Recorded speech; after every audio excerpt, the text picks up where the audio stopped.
مسیح خداوند میں آپ سب کی سلامتی ہو۔ آج ہم نے ایک سامری کی تمثیل کو سیکھیں گے۔ لوکا رسول کی انجیل میں سے ہم خداوند کے کلام کو سیکھیں گے۔ لوکا رسول کی انجیل اس کا 10 باب اور اس کی 25 آیت سے 37 آیت تک خدا کے کلام کو پڑھیں گے۔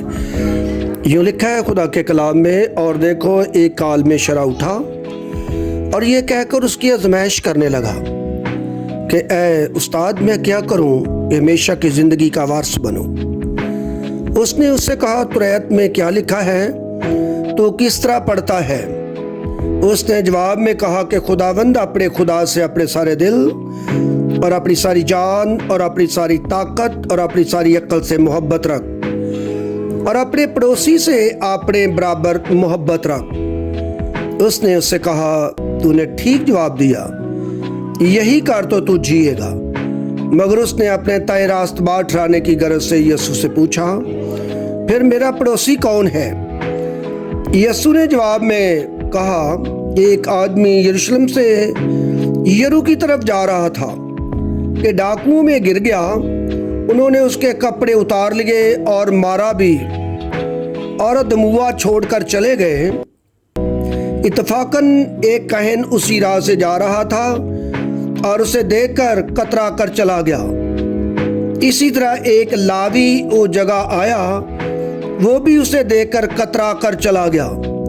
لیکن ایک سامری سفر کرتے کرتے وہاں آ نکلا اور اسے دیکھ کر اس نے ترس کھایا اور اس کے پاس آ کر اس کے زخموں کو تیل اور مے لگا کر باندھا اور اپنے جانور پر سوار کر کے سرائی میں لے گیا اور اس کی خبر گیری کی۔ دوسرے دن 2 دینار نکال کر بٹیارے کو دیے اور کہا اس کی خبر گیری کرنا، اور جو کچھ اس سے زیادہ خرچ ہوگا میں پھر آ کر تجھے ادا کر دوں گا۔ ان تینوں میں سے اس شخص کا جو ڈاکوؤں میں گر گیا تھا تیری دانست میں کون پڑوسی ٹھہرا؟ اس نے کہا وہ جس نے اس پر رحم کیا۔